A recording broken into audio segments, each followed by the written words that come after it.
শীতের সবজির বাজারে এখনো দামের ভার। নতুন আলু, শিম, টমেটো সবকিছুর দামই সাধারণ মানুষের নাগালের বাইরে। বিক্রেতারা বলছেন তুলনামূলক সরবরাহ কম থাকায় দাম অস্বাভাবিক। মা, পিম্পল 5 দিনেই চলে যাবে। যাবে না মা।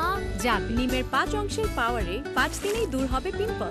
হিমালয়া পিউরিফাইং নিম ফেস ওয়াশ। সবজির বাজারের পরিস্থিতি এখনো আসেনি হাতের নাগালে। সরবরাহ ঠিক না থাকার অভিযোগ আর পাল্টা অভিযোগের মাঝে ক্রেতার পকেট থেকে বেরিয়ে যাচ্ছে অতিরিক্ত অর্থ। বর্তমানে সবজির দাম অনেক বেশি, আয় যা করতেছে তার সাথে বেশি খরচে যেতেছে।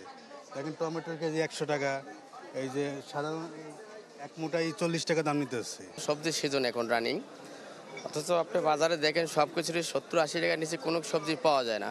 এই যে আমার হাতে লাউটা, এটা 100 টাকা। আসলে আমরা অনেক হিমশিম খাচ্ছি, স্যালারির সাথে অ্যাডজাস্ট হচ্ছে না। বিক্রেতাদের পুরনো অজুহাত, সরবরাহের তুলনায় যোগান কম, যা নতুন আলু আর শিমের ক্ষেত্রে প্রবল। দাবি সরবরাহ বাড়লে কমে আসবে দাম। হাতে গোনা 5-6টা আইটেম, দামটা একটু বেশি। যেরকম ধরেন আপনার নতুন আলু, টক টমেটো, তারপরে আপনার তাল বেগুন, এই কয়েকটা আইটেম একটু দাম বেশি। নতুন জিনিস বলতে একটু দাম বেশি থাকে, হয়তো আস্তে আস্তে পুরনো হয়ে গেলে জিনিসটার দাম একটু কমে। সবজির বাজারে অস্থিরতার মাঝেও কিছুটা স্থিতিশীল মাংসের বাজার।